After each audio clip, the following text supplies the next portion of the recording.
Hello and welcome to this primary election debate for Democratic candidates from Arizona's Congressional District 1. This debate is sponsored by Clean Elections, the state's nonpartisan voter education agency. My name is Steve Goldstein and I'm joined by Richard Ruelas. We'll be co-moderating tonight's debate. The format for this debate should be familiar to you, but the way we're sharing this debate is part of a brand new effort to support democracy in Arizona. Thanks to a partnership with the Clean Elections Commission and the Arizona Media Association, we're working to make sure these 2024 debates are the most accessible in Arizona history. That means this debate and dozens more between now and November will air on a long list of local TV stations, radio stations, and digital platforms, including support from local newspapers. It's a shared effort among hundreds of local media brands across Arizona.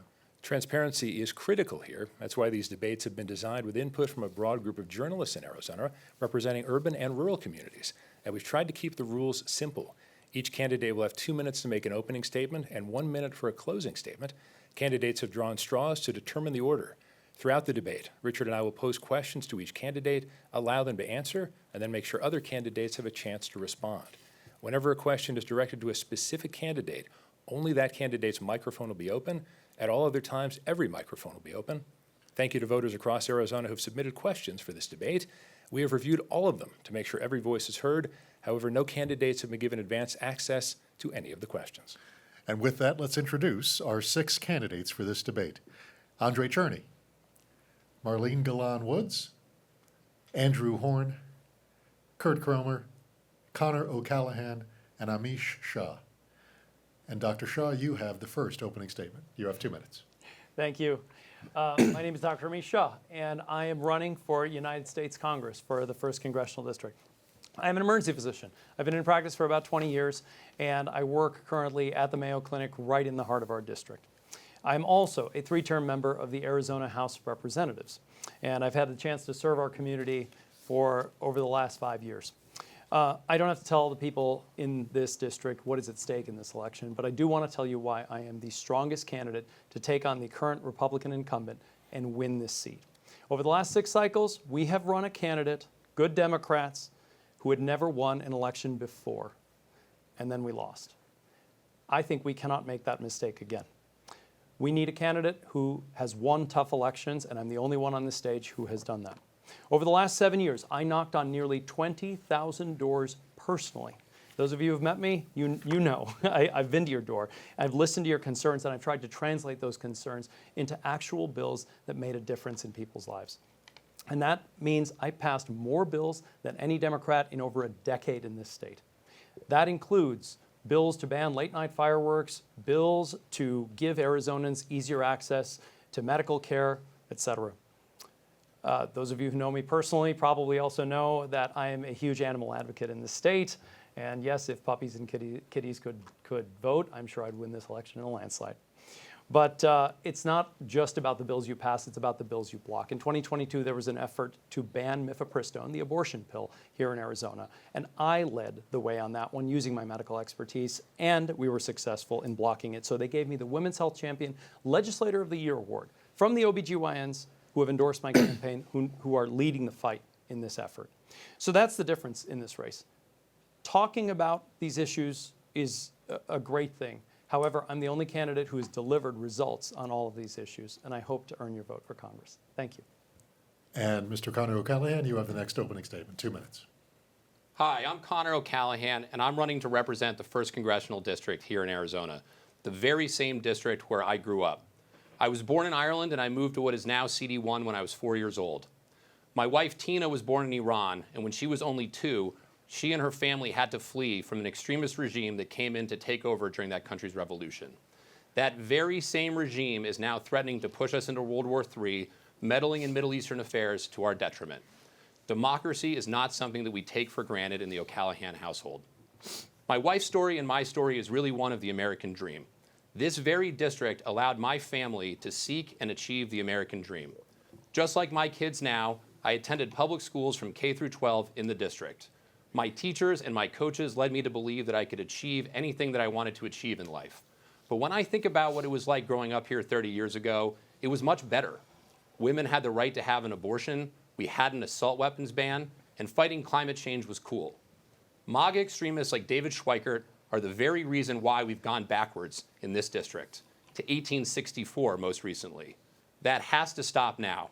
I'm from this district, I'm for this district, I have long held progressive values, and I can flip this seat without sacrificing those values.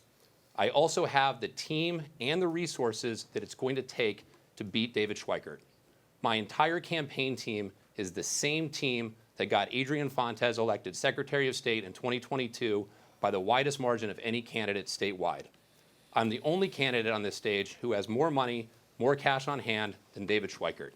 I've raised money from all 50 states because this is a national race with national implications. Please join me. Let's beat David Schweikert. Vote Connor O'Callahan this July. Thank you. And Ms. Marlene Galan-Woods, next 2 minutes are yours. Thank you. My name is Marlene Galan-Woods. I'm a first-generation Cuban American. My parents came to this country in the 60s, fleeing Castro's communism. I've lived in Arizona most of my adult life, 36 years. This is where I met my husband, Grant Woods, on a blind date, where we got married, raised our 5 children. Our youngest, we adopted from Guatemala. As a former broadcast journalist, I have held the powerful accountable, and I have exposed corruption.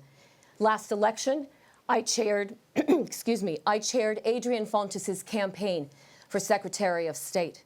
I stood up for democracy when Republicans were running around spreading dangerous misinformation about our elections. And now we must hold Congressman David Schweikert accountable. David Schweikert would pass a national ban on abortion. He wants to cut Social Security and Medicare. David Schweikert is an election denier and a climate denier. And not only that, he is part of this do-nothing Republican group who can barely tie their shoelaces together, much less get legislation done. So it is time, after all of the years of chaos and dysfunction, that we send a courageous truth teller to Washington, D.C. And here's who knows I am that leader: the people and the organizations supporting our campaign. Emily's List, Attorney General Chris Mays, former Governor Janet Napolitano, former U.S. Senator Dennis DeConcini. I have the majority, overwhelming majority of labor behind me. We're talking about firefighters and educators and carpenters. They're behind our campaign because they trust me to beat David Schweikert. They trust me to take this fight to Congress and have their back. I look forward to earning your support and your vote. Thank you. And Mr. Kurt Cromer, you have 2 minutes. Thank you. Well, I have 2 minutes to tell you my life story. And it's actually very simple. My life story has been dedicated to helping people, often in their darkest hour. So I am the only candidate here who has actually already worked for Congress for 10 years as an investigator with a top secret clearance. I am the only candidate here that has helped children with life-threatening illnesses when I served as the COO of the Make-A-Wish Foundation of America. I am the only candidate that's actually worked along the border, providing humanitarian assistance to asylum seekers and immigrants when I served as the CEO of the American Red Cross for this part of the country. I am also the only candidate that has worked to end genocides, mass atrocities, and human trafficking around the world. And I am the only candidate with a background in international affairs, international law, and the rules of armed conflict. That's kind of important given what's going on in the world these days. I'm also the only candidate that has responded to terrorist attacks, natural disasters, and mass shootings. I helped lead the Red Cross response to the mass shooting in El Paso. And so when you listen to us tonight, please think about what we have done. Actions speak louder than words. My life has been dedicated to helping people. That's what I plan to bring to Congress. That is actually how we beat David Schweikert. We bring a candidate to him that will resonate with people across the political spectrum. And I ask for your vote. Thank you. And Dr. Andrew Horn, you have 2 minutes. Thank you. Thank you all for being here tonight. My name is Dr. Andrew Horn, and I am not related to Tom Horn. That is a critically important thing to remember when looking at who to vote for. I'm working against Tom Horn to remove David Schweikert. Daddy, there's a shooter here. I was at work when I got that text, and I have to say it's probably the worst text that any parent can possibly get from their child. I'm an Arizona native, born and raised here, and when I was growing up here, my parents didn't have to worry about their children getting murdered because of gun violence. But I do. Eleanor should be learning, but instead, she's crying, hiding in a closet. Thankfully, Eleanor was safe, but parents and children should not have to live like this. As an Arizona native, I've been fighting against what David Schweikert's been doing. There are three things that got me into this race: public education, gun safety, and women's rights. The Dobbs decision was a critical moment in American history, and our representative, David Schweikert, wants to see bans like the 1864 abortion ban that's been in Arizona here over the last few weeks. He wants that nationally. He wants to take away women's rights. He's working against the future for our children, for our women, for all of us. I'm out here asking for your vote, working with people every day. We're a community-led campaign. We get out, meet people at the doors, and communicate with them. So absolutely, reach out to me and ask me a question. Ask what you want to hear, because I will tell you the truth. Thank you. And Mr. Andre Cherney, 2 minutes. Thank you so much. I'm going to share with you what some folks call a spoiler alert. Tonight you're going to see 6 good people, all of whom are going to state very similar positions on the issues we're going to be talking about. But I hope you'll see something else tonight too, that there's only one person on this stage with a 25-year track record that Democrats can trust of actually fighting for our values, of actually making progress on the critical challenges we face. Building a fairer economy, fighting the climate crisis, doing things like making sure that we protect our democracy and freedom. For me, these aren't the words of a campaign, they've been the work of my life. And they're personal to me. All 4 of my grandparents were concentration camp survivors. My parents grew up under communism. And so no one will fight harder to make sure that we protect our democracy and our freedoms, including my wife and my daughter's rights to control their own body. I grew up in a small upstairs apartment where I saw my immigrant parents struggle to make ends meet. But because America invested in a kid like me, with public schools and public libraries and Pell Grants, I went from being that kid whose parents didn't speak much English to working in the White House for President Clinton, working with Barack Obama to create his historic plan for America, change we can believe in. After 9/11, I enlisted to serve in the military, and I served as Arizona Assistant Attorney General, prosecuting fraudsters.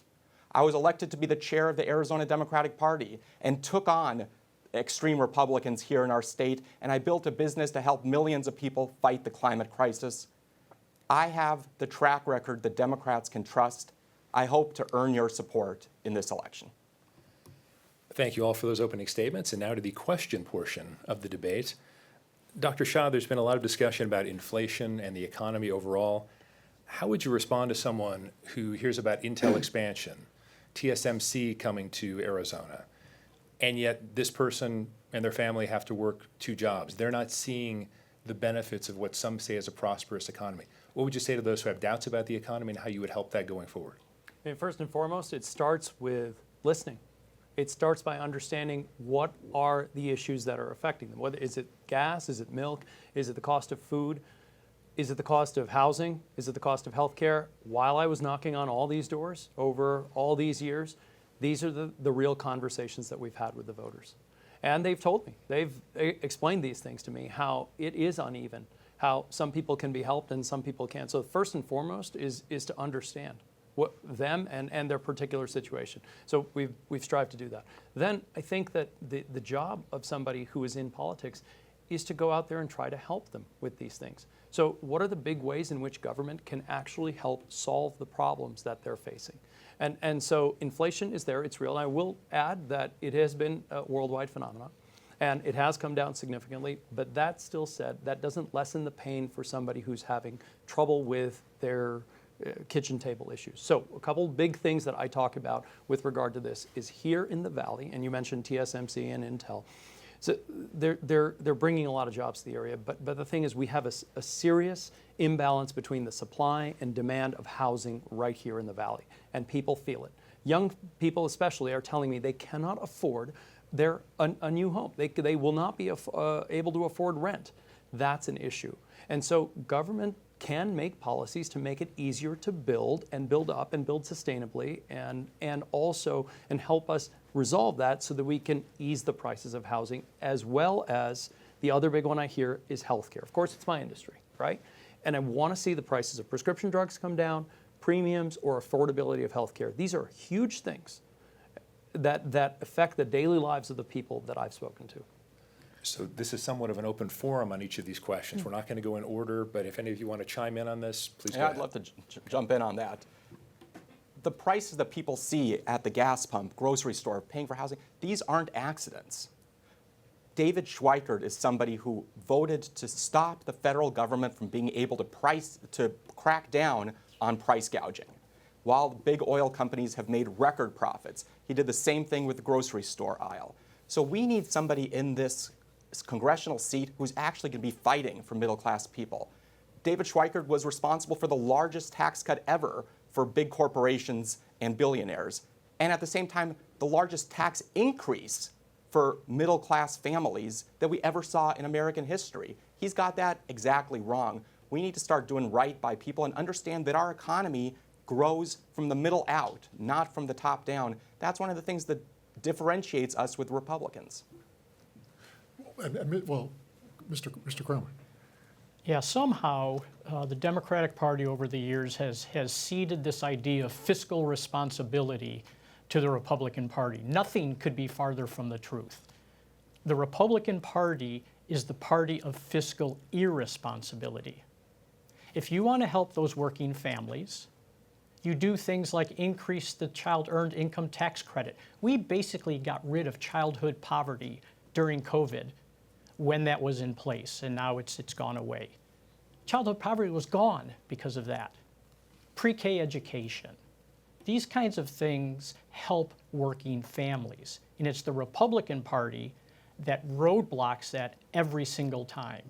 And over time, those programs pay for themselves. It is fiscally responsible to invest in our citizens, our families, and our children. And staying on the economy for you, Mr. O'Callahan, if you make it to Capitol Hill, one of the questions you'll have to answer is whether to keep or repeal the Trump tax cuts. Where do you stand on that? Well, I've been asked this question for months, Richard, so I'm glad that you're bringing it up again. I've spent almost 20 years working on Wall Street. When I was an undergraduate, I studied economics at the Wharton School of Business. I also received an engineering degree. I have my master's in public administration, and I have a law degree. So I bring the academic and professional expertise to bear on tax policy and other economic issues, including the ones we were just discussing. So I will answer the tax question directly, but I also want to say that we need a candidate who can message properly on the economy. And that means talking about how good the economy has done under President Biden. So we have stock markets at near record highs, unemployment at near record lows, unemployment from minorities is at historic lows. But people are feeling the squeeze at home. People are feeling worse off than they felt a few years ago. If they think that Donald Trump and David Schweikert are the ones that are going to fix that for them, they are sorely mistaken. We are the party that's always been the party of the American dream. We're going to lift people up and help them. David Schweikert pushed as hard as anybody for the Trump tax cuts. He views himself as a deficit hawk. He needs to go back and take Econ 101 at a community college because he doesn't understand how a budget deficit works. You can't push for these tax cuts and then say we have to cut Medicare and Social Security to make up for it. So I think as we get closer to 2025, we know the economy is doing well. It's absolutely time to let those tax cuts sunset, and we need to revamp our tax code and make sure that it works for the middle class and that it works for small businesses, because right now it advantages large corporations and it advantages the wealthy. Ms. Galon-Woods, you've had some thoughts on the Trump tax cuts. I would absolutely, that is just a ridiculous bill that was passed, and it absolutely needs to be repealed. They gave away $3 trillion to the wealthiest Americans, while the middle class in this country struggles. As I go around the district and I talk to folks, this is what I'm hearing. There is still a disconnect between how much money folks are bringing home and how much they have left over for basic necessities like bread and milk and gasoline. We have to do better. There's going to be a tax cut. It needs to be for the middle class. If that's what we've got to do. We've got to lift up our middle class. And what I can tell you is that the folks who have endorsed me in this campaign, who are grocery store workers, firefighters, educators, carpenters, these are hard-working families who know that I'm the fighter to take this to Congress and get this work done. I've got their back and they know it. And Dr. Horn on the economy. Thank you. I'm the only small business owner up here. I'm the only business owner at all. The workers are feeling the pain, absolutely. Inflation has been high. It was over 10%. Wages have not continued to meet that. So people are feeling the pain. Inflation is up. They're having a difficult time getting food on their counters. They're also worried about healthcare costs, and that has continued to go up. That's hurting the American people. The TSMC plant for chip manufacturing that's just outside our district helps people. It brings in union jobs. The Trump tax cuts, we absolutely need to repeal. But we need to be speaking with people about how they can get and maintain good jobs and how they can change from industry to industry. And we need to support our union workers and our trade schools. Mr. Cromer, to the next topic. Do you believe there's a border crisis? And yes or no, what do you think we can do in this country to build a border that takes into account security and commerce? I do not believe there is a border crisis. There are issues along the border, right? But it is not a crisis. And let me talk a little bit about what I mean around that.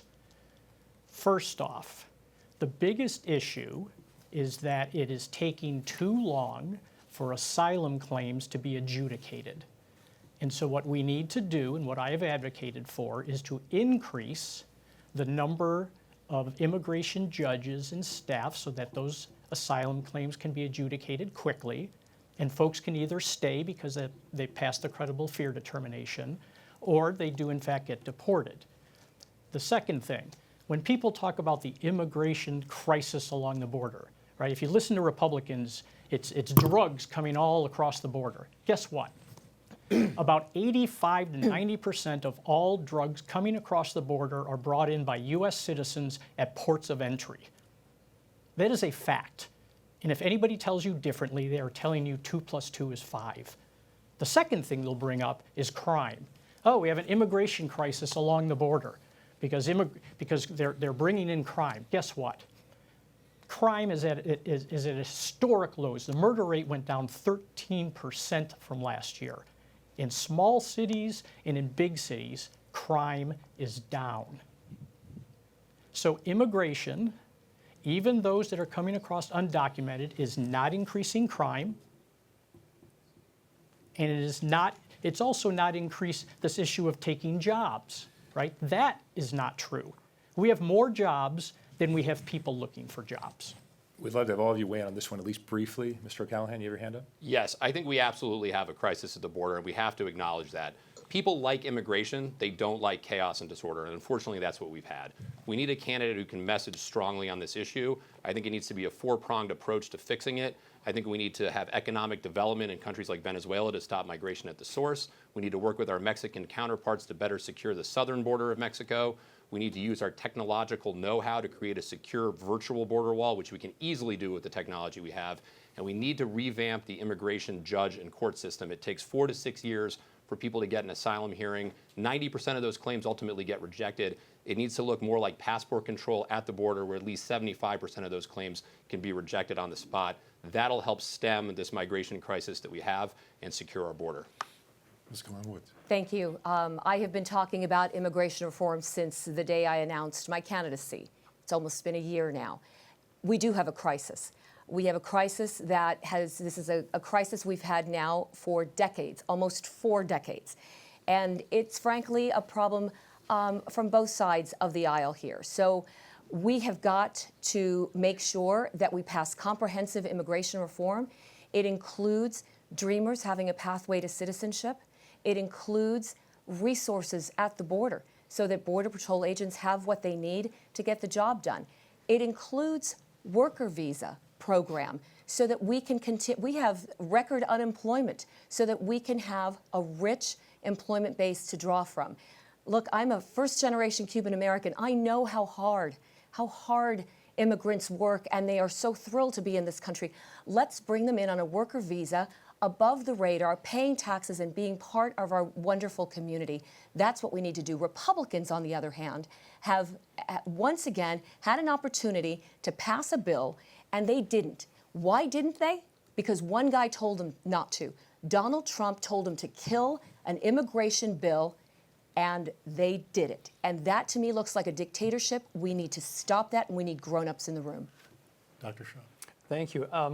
I am the proud son of Indian immigrants. My parents came seeking a better life, and they used the legal immigration system and have contributed mightily to this country. My dad was a small business owner who ran several businesses. That's what we are, a nation of immigrants, and we want to fix the legal immigration system because there is a backlog there. Now, when it comes to illegal immigration, we do have a crisis at the border. And we need to not have chaos and disorder. And so for me, I want to see a worker program where our industry would benefit, where people could go back and forth. We used to have this, but we don't as much anymore, and that's because we've lost the processing capacity. I would like to see the tiny group of people who are engaged in drug trafficking, getting fentanyl into Arizona, and those that are human trafficking to be held accountable, meaning either deported or put in jail. I would like to see the entire group of folks who are coming here for asylum seeking be adjudicated faster, but what's happening is that's the biggest area where there is a crisis, and that needs to stop. And yes, a pathway forward for DACA and Dreamers. Now we're going to stay on immigration, and it looks like we've kind of gotten into the plans. Dr. Orn, there's been a lot of runs at this over the years, going back to the Gang of Eight, to find a comprehensive solution. What is the mix, do you think, between, do we need to trade stricter enforcement for a pathway to citizenship, or what do you think is the pathway forward that could actually get passed? Well, first I'm going to say we do have a crisis at the border, and David Schweikert does not want to fix it. He voted against comprehensive immigration reform just a couple of months ago. He's been in office for 14 years now, and he has continually not wanted any immigration reform, and that's what we need to change. We need a mix of helping the border agents because they need to be able to process people more quickly. The people coming across the border have great intentions. They want to cross for a better future for themselves, for their family, for their children, and we need to keep that in mind. These are real people coming to America for change, for great things to help our economy, to help all of us. And so we need to process them more quickly so they're not waiting 7 years in order to get into this country. There's a lot that we need to do, and David Schweikert is against any change that can help the people.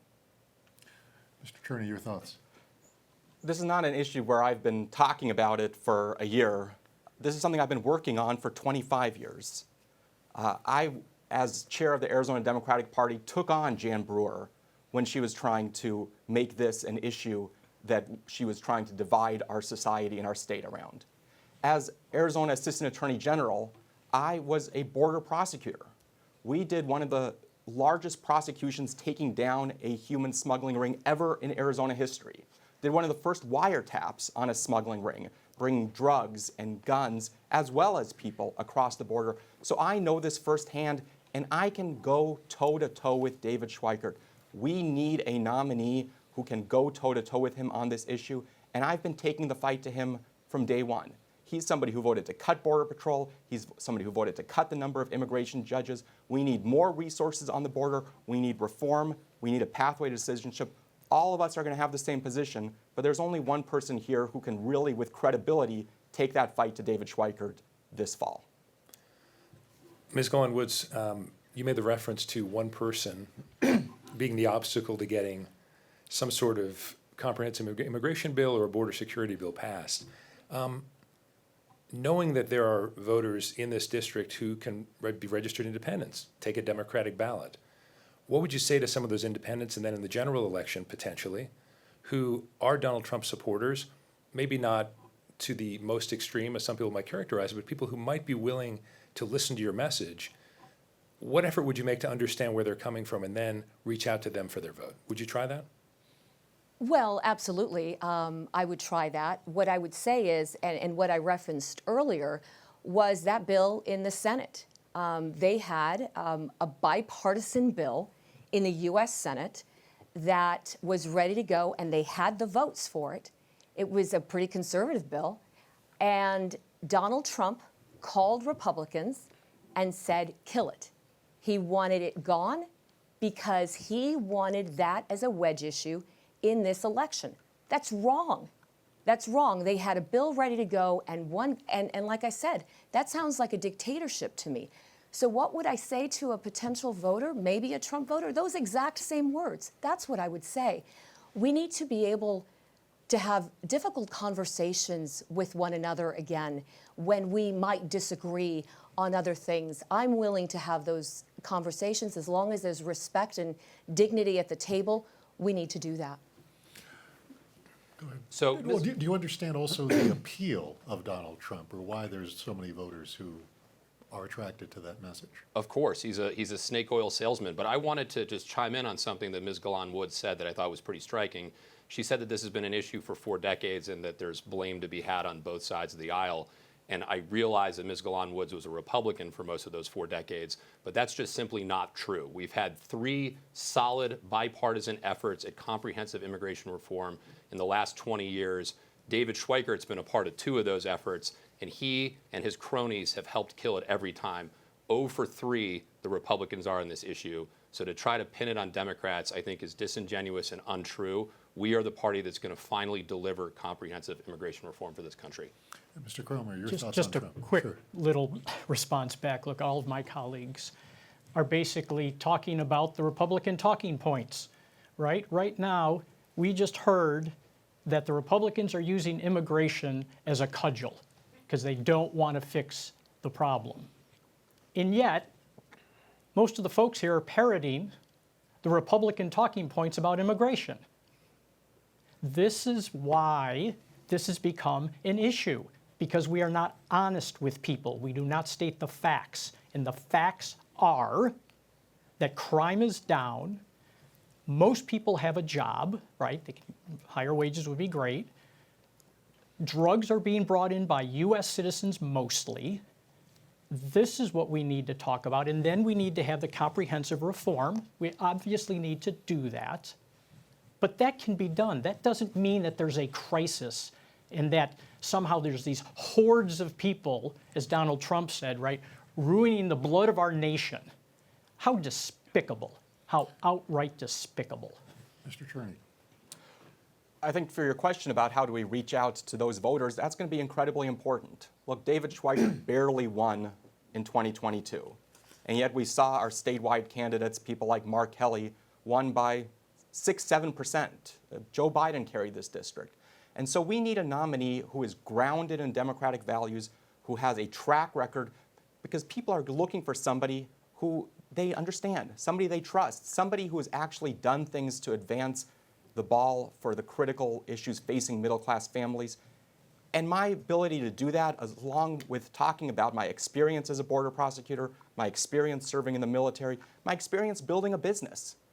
We created a business that created thousands of jobs, and one of the things I did was when COVID hit, we raised our company's minimum wage to $25 an hour. And a lot of people, like perhaps David Schweikert, would say, oh, you're going to hurt your business. We did better than ever before. We were one of Inc. magazine's fastest growing businesses in America. The same year we were rated one of the best places to work, because way to build a business is to invest in people. That's a message that Republicans are open to and ready to hear as well. Dr. Horn, is it feasible someone could vote for Donald Trump and you on that same ballot? Well, that's, I'll tell you that I speak with people across the aisle every day. I'm out knocking on doors, speaking on the phone with people of all different opinions.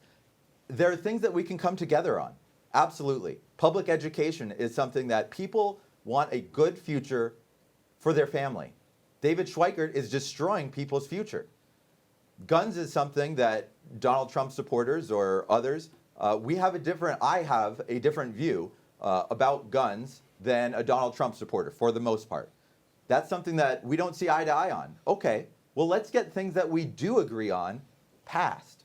Let's work on the issues like our economy. How can we help people? Donald Trump has a lot of supporters because people have, they're feeling hurt. They're feeling that their wages have not risen to the level that they've expected. And we can help people with that. Democrats, and I am very good on that issue.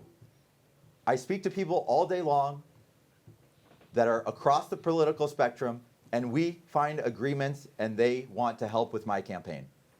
Dr. Shaw, bipartisanship. Thank you for the question. Well, I've run 3 times and I've won 3 times, and it wasn't close in the competitive elections. I was always the top vote getter, and the reason was, again, I said I went and knocked on close to 20,000 doors. So the people in my district understand why they voted for me. So I ran into lots and lots of Trump supporters, and I listened to them. And what they said was that they didn't feel heard by either party. They wanted somebody that they felt cared about them. And yes, over the course of my 3 elections, I had many people who said they voted for Donald Trump and voted for me. And you know why? Because they said, you listened. You came here, you listened, you showed up. And they said, look, they felt that he cared for them. I said, my job is to care for you more than you think he does.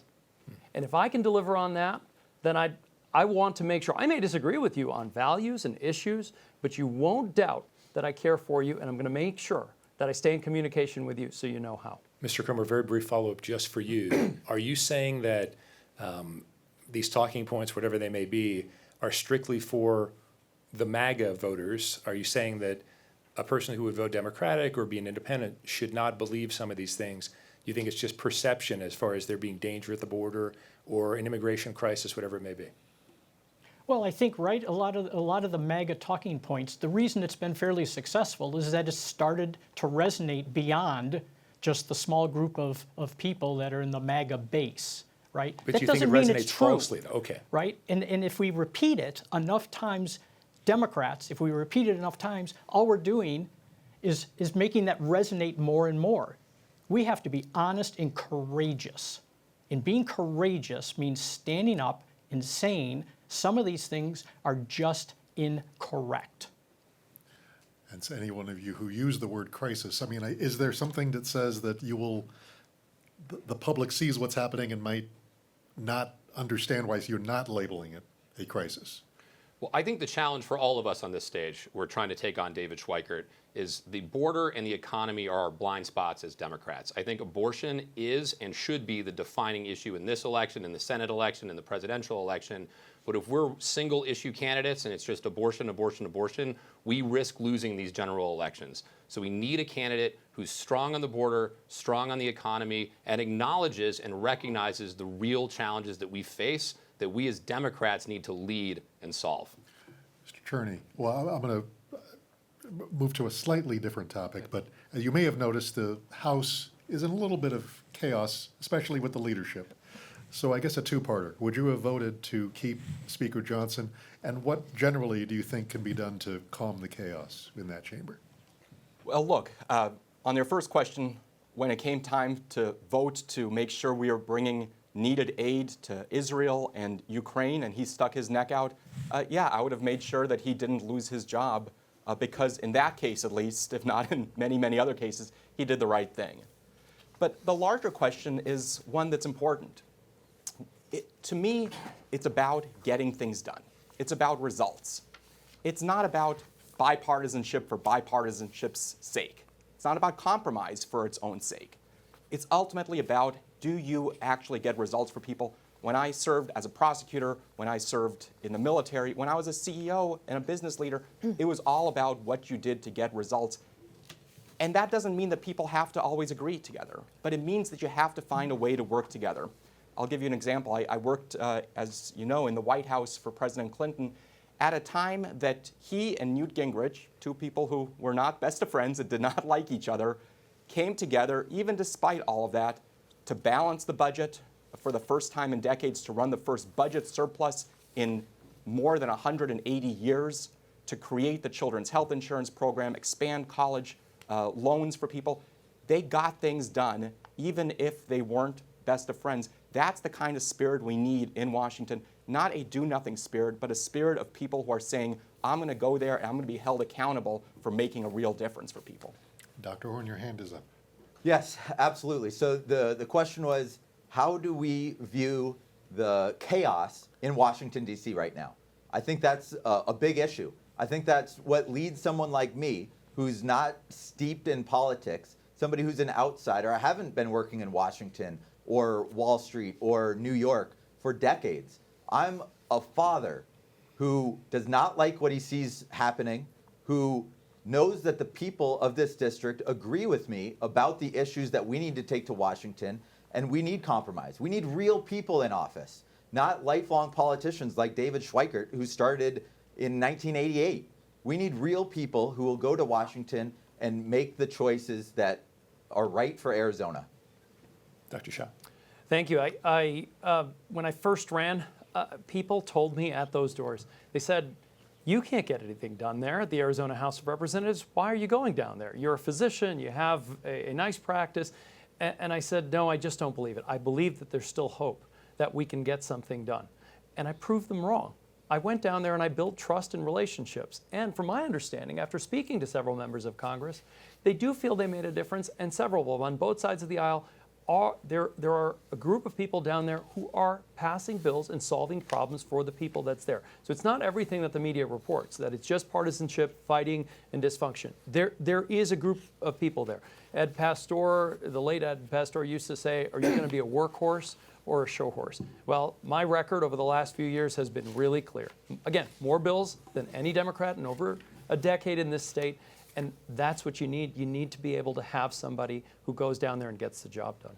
Okay, Mr. O'Callaghan, very briefly before the next question. Yeah, I think we're gaslighting voters a little bit if we're pretending like this is a state of bipartisanship that we're in. The reality is we need this MAGA fever to break. But if we want to make progress on abortion rights, common sense gun reform, fighting climate change, securing the border, we as Democrats are going to have to get that done. Because as we've seen, as Ms. Woods said, the MAGAs are not going to help us. So we need to keep the White House, we need to keep the Senate, we need to win this seat and flip the House. That is the only way we're going to make progress on these issues. Ms. Glenn Woods, one topic that has come up on the stage is that some of the people on the stage have been Democrats for their entire lives, some have not.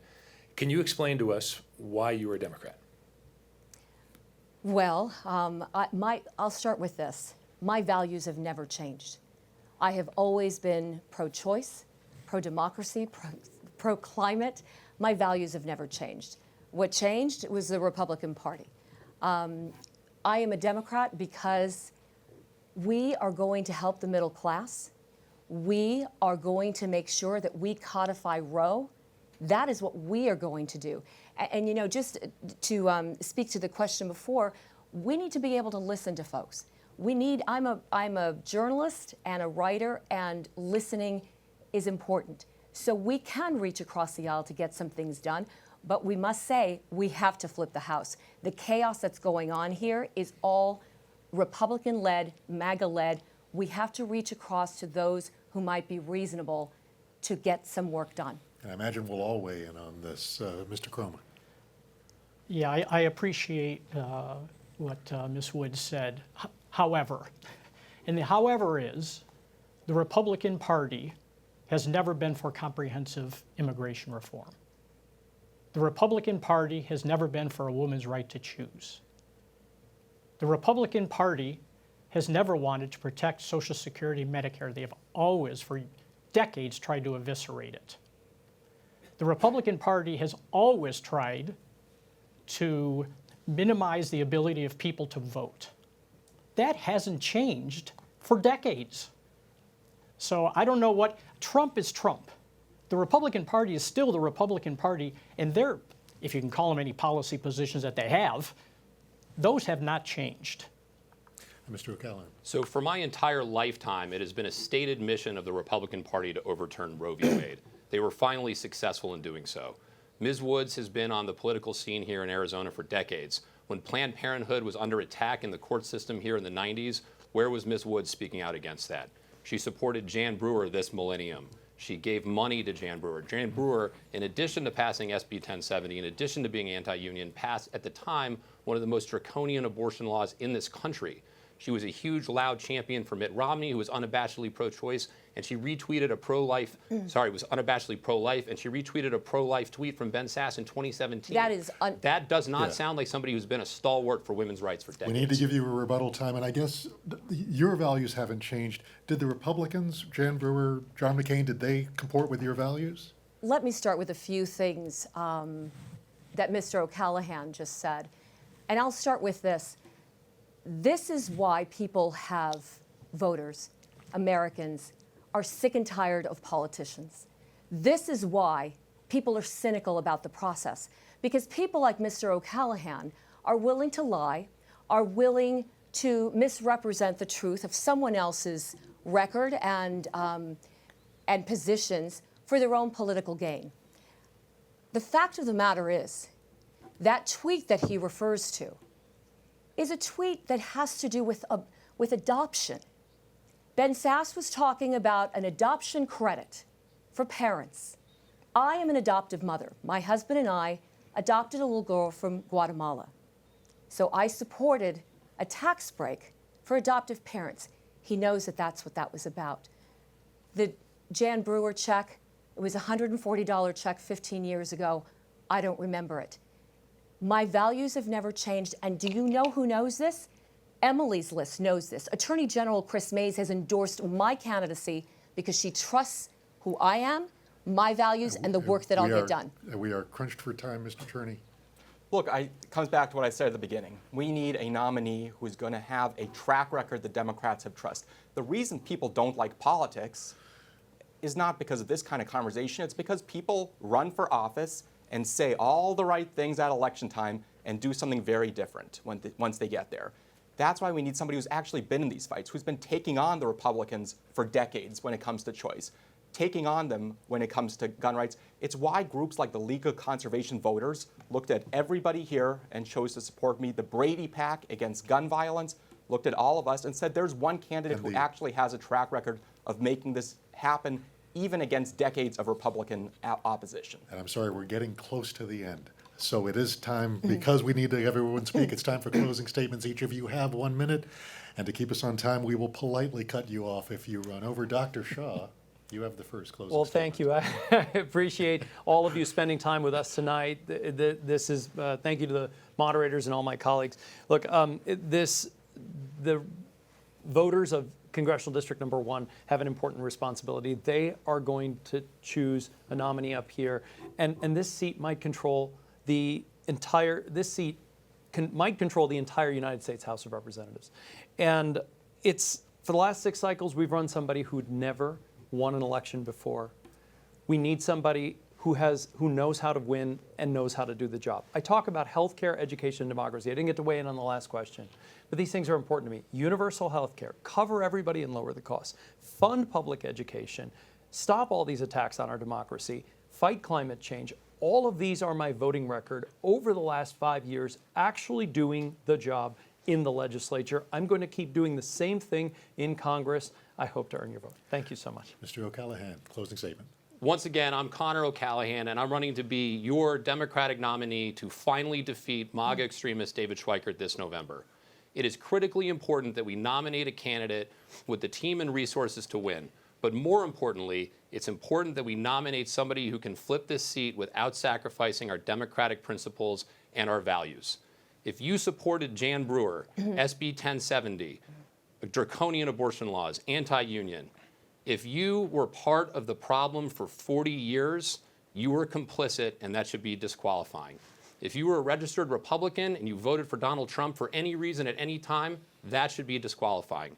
You have a lot of options in this race, but if you want to defeat David Schweikert finally after 14 years with a real Democrat, you only have one choice, and that is me.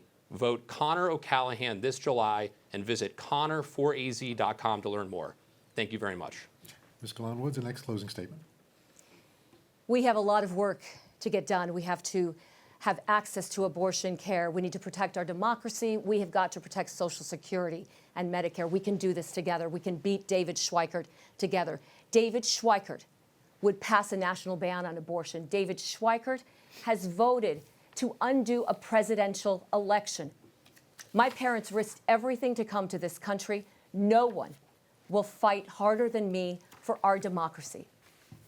I am the only woman here, the only mother and grandmother. I promise you that no one will fight like me to make sure that every girl and every woman in this country has power over her own body. I will tell you who knows I am the fighter we need today. Emily's List, Attorney General Chris Mays, former Governor Janet Napolitano. These people have endorsed me.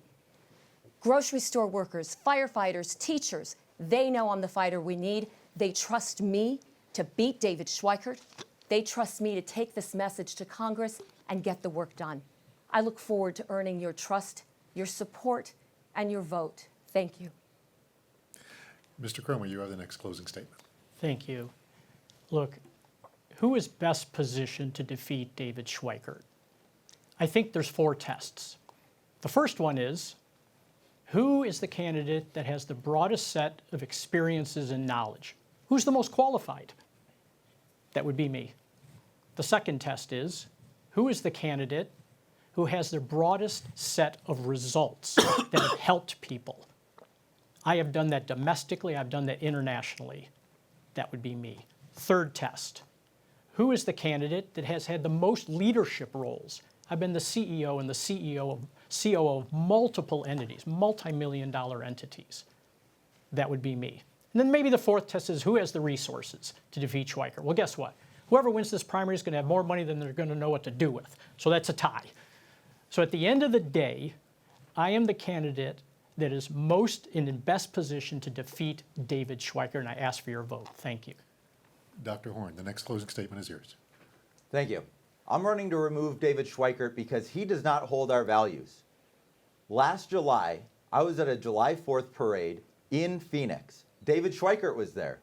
At his table, for his campaign, he had handguns on the table. It was $5 for a raffle ticket to get one of David Schweikert's handguns. That's the opposite of what I want to be seeing.